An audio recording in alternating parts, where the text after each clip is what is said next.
Hello everyone, আসসালামু আলাইকুম। কেমন আছেন সবাই? আশা করছি সবাই ভালো আছেন। আমি আলহামদুলিল্লাহ ভালো আছি। তো বেশ অনেক দিন পর আমি আপনাদের সাথে একটি ব্লগ নিয়ে চলে আসলাম। তো কিছুদিন আগে আমার ছেলের জন্মদিন গিয়েছে। তো ওর জন্মদিন উপলক্ষে আমি কি করেছি না করেছি সব কিছু মিলিয়ে কিন্তু আজকের এই ভিডিওটি আমি আপনাদের সাথে শেয়ার করছি। যদি ভিডিওটি ভালো লেগে থাকে লাইক ও কমেন্ট করে আমার চ্যানেলটি সাবস্ক্রাইব করবেন, আর আমার পুরো ভিডিওটি না টেনে দেখার অনুরোধ রইল। তো আমার ছেলের জন্মদিন ছিল 4 তারিখে। তো আমি 3 তারিখ সন্ধ্যা থেকে ভিডিওটি শুরু করছি। তো প্রথমে আমি কিছু সিঙ্গারা বানাচ্ছিলাম। তো আমি আগের দিন রাতেই সিঙ্গারাগুলো বানিয়ে রাখছিলাম যাতে করে আমি ফ্রোজেন করে রাখতে পারি, এতে করে তার পরের দিন সিঙ্গারাগুলো ভাজতে আমার জন্য একটু সহজ হবে। তাই আমি সবগুলো সিঙ্গারা আগের দিনই বানিয়ে রাখছিলাম। আচ্ছা, এই সিঙ্গারার কিন্তু একটা ডিটেলস রেসিপি আমার চ্যানেলে অলরেডি আছে, আপনারা চাইলে সেখান থেকে পুরো ডিটেলস রেসিপিটি দেখে নিতে পারেন। আমি এই ভিডিওতে আর রেসিপিটা শেয়ার করলাম না। তো দেখতেই পাচ্ছেন এভাবে করে আমি সবগুলো সিঙ্গারা কিন্তু বানিয়ে নিয়েছি। তারপর এই সিঙ্গারার এই প্লেটটাকে আমি ডিপে রেখে দিব। যখন ফ্রোজেন হয়ে যাবে তারপর একটি জিপলক ব্যাগে অথবা একটি বক্সে করে আমি রেখে দিব, যাতে তার পরের দিন আমি খুব সহজে ভাজতে পারি। তো দেখতে পাচ্ছেন আমি ফ্রিজে রেখে দিলাম। তো এরই মাঝে আমি একটা কেক বানিয়ে নিয়েছি। তো এই কেকটার আর ডিটেলস রেসিপি আমি আপনাদের সাথে শেয়ার করে নিই। আমি 2টা ডিম দিয়ে এই চকলেট কেকটা বানিয়েছি। আমি আগের দিন রাতেই কেকটা বানিয়ে রেখেছি যাতে করে তার পরের দিন কেকটা ডেকোরেশন করতে আমার জন্য ইজি হয়।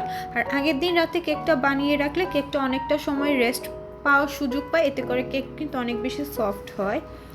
তো এটা হচ্ছে তার পর দিন, মানে 4 তারিখের সকাল। এটা আমি অনেক সকাল সকাল ঘুম থেকে উঠে গিয়েছি, আর আমার বাচ্চারা তখন ঘুমাচ্ছিল, তো আমি অনেক ভোরে ঘুম থেকে উঠে গিয়েছি। তো প্রথমে আমি কিছু পেঁয়াজ কেটে নিচ্ছিলাম, যেহেতু আমার বাচ্চারা বিরিয়ানি খেতে অনেক বেশি পছন্দ করে, তাই আমি আজ ওদের জন্য বিরিয়ানি রান্না করব। তো প্রথমে আমি বেশি করে পেঁয়াজ কেটে নিচ্ছিলাম, যেহেতু আমার পেঁয়াজ বেরেস্তা করতে হবে। তো এইদিকে চুলাটা জ্বালিয়ে আমি চুলার উপর একটি প্যান বসিয়ে দিয়ে এখানে পরিমাণ মতো তেল দিয়ে দিয়েছি। তো প্রথমে আমি পেঁয়াজগুলো বেরেস্তা করে নিব। আচ্ছা, আপনাদের কাছে হয়তো বা আমার ভিডিওটা একটু এলোমেলো লাগতে পারে, হয়তো বা আমার কথাও আপনাদের কাছে একটু এলোমেলো লাগতে পারে, যেহেতু আমি আসলে প্রফেশনাল ব্লগার না, আমি আসলে প্রফেশনালভাবে ব্লগ বানাইও না। যেহেতু এটা আমার খুব একটা স্পেশাল দিন, তাই ভাবলাম আপনাদের সাথে একটু আজকের ভিডিওটা শেয়ার করা যায়। তাই আর কি কী করেছি না করেছি সব কিছু একটু একটু করে ভিডিও করে আপনাদের সাথে শেয়ার করছি। তো পাশের চুলে আমি আরেকটি প্যান বসিয়ে দিয়ে আমি কিছু রুটি ভেজে নিচ্ছিলাম। এই রুটিগুলো কিন্তু ফ্রোজেন রুটি, এগুলো আমি বাসায় বানিয়ে থাকি। তো এইভাবে করে আসলে আমি সব কাজগুলো করছিলাম। যেহেতু আমার বাচ্চারা খুবই ছোট ছোট, তো ওদেরকে ঘুমে রেখে আর কি আমি সকালবেলা তাড়াতাড়ি করে সব কাজগুলো একটু এগিয়ে নেওয়ার চেষ্টা করছিলাম।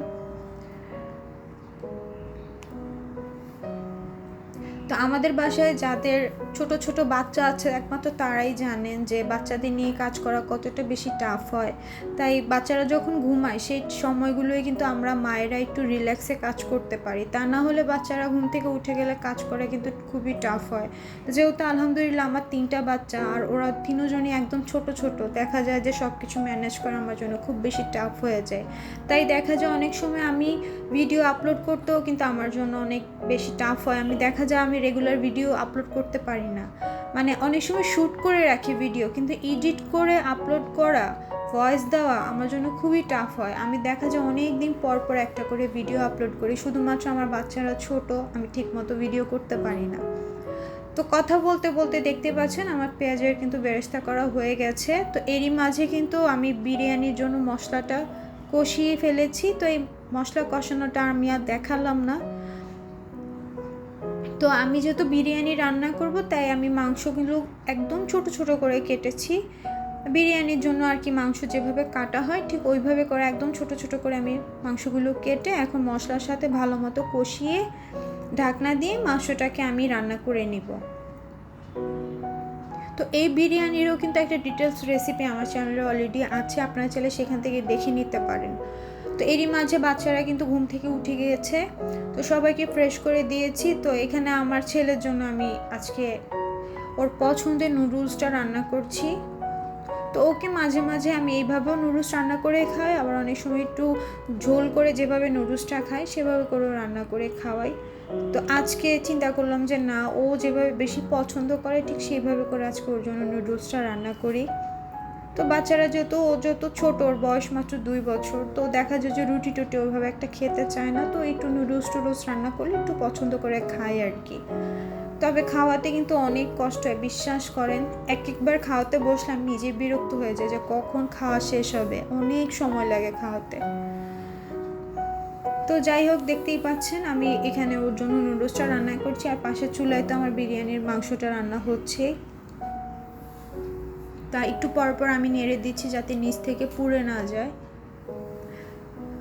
তো এই ভিডিওতে আমি কোনো কিছুই ডিটেলস রেসিপি শেয়ার করছি না, যেহেতু এটা ব্লগ অলরেডি এমনিই বড় হয়ে গেছে। এর মধ্যে যদি সব কিছুর রেসিপি শেয়ার করা যায় তাহলে তো এটা আরও অনেক বেশি বড় হয়ে যাবে, দেখা যাবে আপনারা দেখতে দেখতেই বোরিং হয়ে যাবে। তাই আর কি ডিটেলস কোনো রেসিপি আমি এখানে শেয়ার করলাম না, জাস্ট কি করেছি না করেছি তা মিলিয়ে আর কি টুকটাক করে ভিডিওটা করেছি।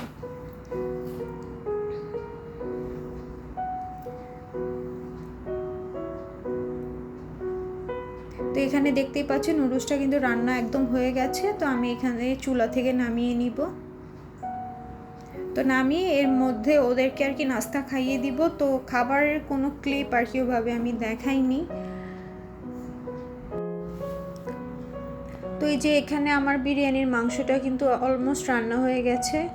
তো একদম শেষের দিকে এখানে আমি গুঁড়া দুধ আর টমেটো সস একটু পানি দিয়ে ভালো মতো মিশিয়ে নিয়েছি। তো এইটাই এখন আমি মাংসের মধ্যে দিয়ে দিব। একটু চেষ্টা করবেন শেষের দিকে দিতে, এটা শেষে দিলে কিন্তু এটার টেস্টটা খুব বেশি ভালো আসে। তারপর এখানে আমি কিছু আস্ত কাঁচামরিচ দিয়েছি শুধুমাত্র ফ্লেভারের জন্য। তারপর সব কিছু ভালো মতো নেড়ে চেড়ে চুলার আঁচটা একটু বাড়িয়ে দিয়ে যে ঝোলটা বের হয়েছে ঝোলটা একটু কমিয়ে নিলেই হবে। তারপর একটু বেরেস্তা দিয়েছি, দিয়ে আবারও ভালো মতো নেড়ে চেড়ে আমি আর চুলার মধ্যে 5-6 মিনিট রাখবো। রেখে ঝোলটা যখন আরও কিছুটা টেনে আসবে তারপরে কিন্তু আমি মাংসটা চুলা থেকে নামিয়ে নিব। তো এই যে ঝোলটা কমে গেছে, এখন আমি চুলার থেকে মাংসটা নামিয়ে নিয়েছি। তো এর মধ্যে আমার বেসিংয়ে অনেক বেশি প্লেট বাটি জমে গিয়েছিল, তো সব কিছু আমি একটু ধুয়ে নিচ্ছি। তো ভিডিওগুলো আমি একটু ফাস্ট করে দিয়েছি যাতে করে আপনাদের কাছে দেখতে বোরিং না লাগে, তাই সব কিছু একটু স্পিড আমি বাড়িয়ে দিয়েছি।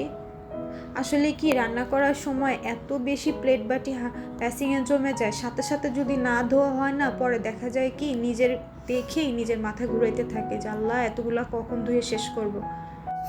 তো এখন আমি চুলাটাও ক্লিন করে নিচ্ছি।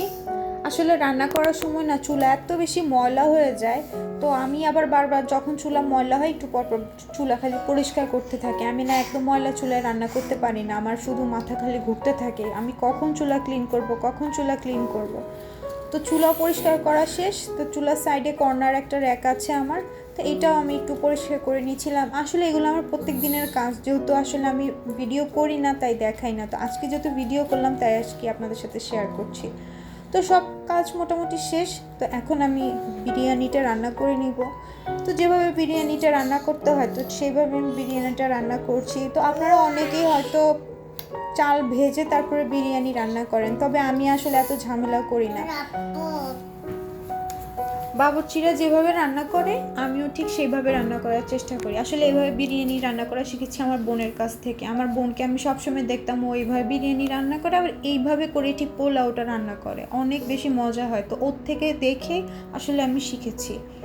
তো আমিও এখন ঠিক এভাবে রান্না করি, এবার রান্না করলে আমার জন্য একটু ইজি হয়, অত বেশি একটা ঝামেলা হয় না।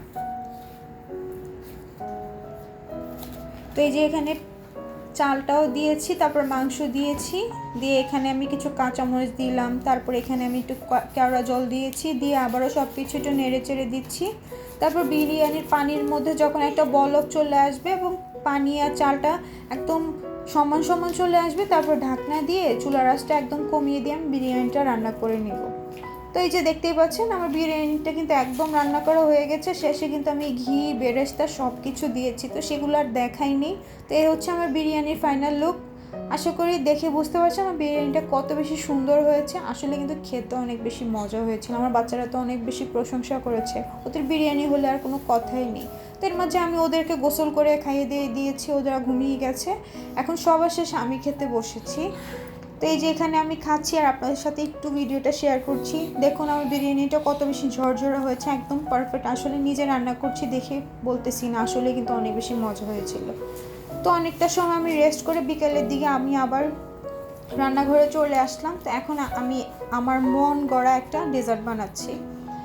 তো এখানে একটা বাটির মধ্যে প্রথমে আমি কিছু কেক দিয়ে সাজিয়ে দিলাম। তো এই কেকটা কিন্তু আমি নিজে বাসায় বানিয়েছি। তার উপর আমি এখানে একটা ঘন কাস্টার্ডের লেয়ার দিয়ে দিচ্ছি। এই কাস্টার্ডটা আমি নিজেই বাসায় বানিয়েছি, কোনো প্রকার কাস্টার্ড পাউডার ছাড়া। তো এই কাস্টার্ডের উপরে আমি আমের একটা লেয়ার দিচ্ছি। আমগুলোকে আমি ছোট ছোট করে কেটেছি। তো এর উপরে আমি আবারও বাকি কাস্টার্ডের লেয়ারটা দিয়ে দিচ্ছি। আসলে আমি কথা বলবো কি, আমার বাচ্চারা এত বেশি ডিস্টার্ব করতেছে যে কথা বলাটাও আসলে সম্ভব হচ্ছে না। তো এই যে এখানে দেখতে পাচ্ছেন আমার ডেজার্টটা বানানো কিন্তু হয়ে গেছে। তারপর আমি র্যাপিং পেপার দিয়ে র্যাপ করে আমি এই ডেজার্টটাকে ফ্রিজে রেখে দিলাম।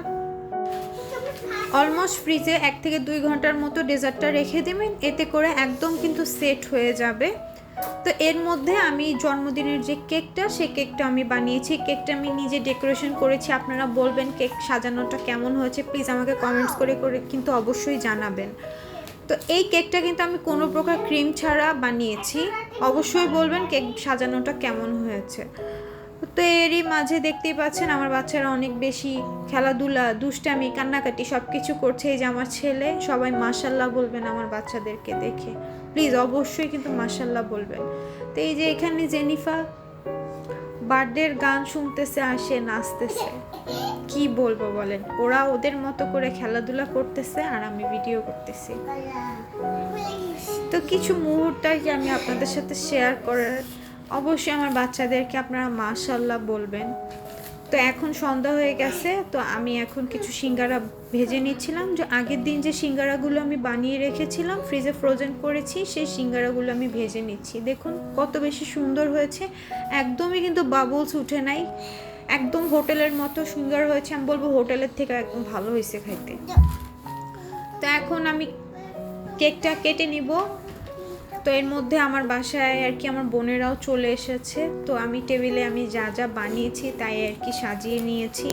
আসলে বাচ্চাদের নিয়ে যতটুকু আমার দ্বারা পসিবল হয়েছে করার, আমি অতটুকু করেছি। কারণ যাদের বাসায় ছোট বাচ্চা আছে, একমাত্র সেসব মায়েরাই জানে যে বাচ্চাদের নিয়ে কাজ করা কত বেশি টাফ। তো ফাইনালি এখন কেকটা কাটা হচ্ছে। তো সবাই আমার বাচ্চাদের জন্য দোয়া করবেন, আমার ছেলের জন্য দোয়া করবেন। আলহামদুলিল্লাহ 2 বছর পূর্ণ হয়েছে। আসলে দেখতে দেখতে কিভাবে জানি 2টা বছর ওর হয়ে গেছে। সবাই আমার বাচ্চাদের জন্য কিন্তু অবশ্যই দোয়া করবেন। তো এইভাবে করে আর কি দিনটা আমরা সেলিব্রেট করেছি। তো আশেপাশে আসলে আরও অনেকেই ছিল, আসলে কাউকে ওভাবে দেখানো হয়নি, যেহেতু ফ্যামিলি মেম্বারদের আমি ওভাবে দেখাতে বেশি একটা পছন্দ করি না, তাই শুধুমাত্র বাচ্চাদেরকেই দেখিয়েছি। তো আজকের ভিডিওটি ঠিক এতটুকুই রইল। আশা করছি কেউ খারাপভাবে নেবেন না। অনেক কথাই আপনাদের সাথে বলেছি, কেউ খারাপভাবে কোনো বাজে মন্তব্য করবেন না। তো আজকের ভিডিওটি ঠিক এতটুকুই। আশা করছি নেক্সট আবার হয়তো আরও কোনো ভালো ভিডিও নিয়ে আপনাদের সামনে প্রেজেন্ট হব। তো আজকের ভিডিওটি ঠিক এতটুকুই। আশা করছি আজকের ভিডিওটি আপনাদের কাছে ভালো লেগেছে। যদি একটু হলেও ভালো লেগে থাকে, প্লিজ আমার চ্যানেলটি সাবস্ক্রাইব করবেন, আমার ভিডিওটি সবার মাঝে শেয়ার করে দিবেন। সবাই ভালো থাকবেন, সুস্থ থাকবেন, সবাই সবার জন্য দোয়া করবেন। আল্লাহ হাফেজ।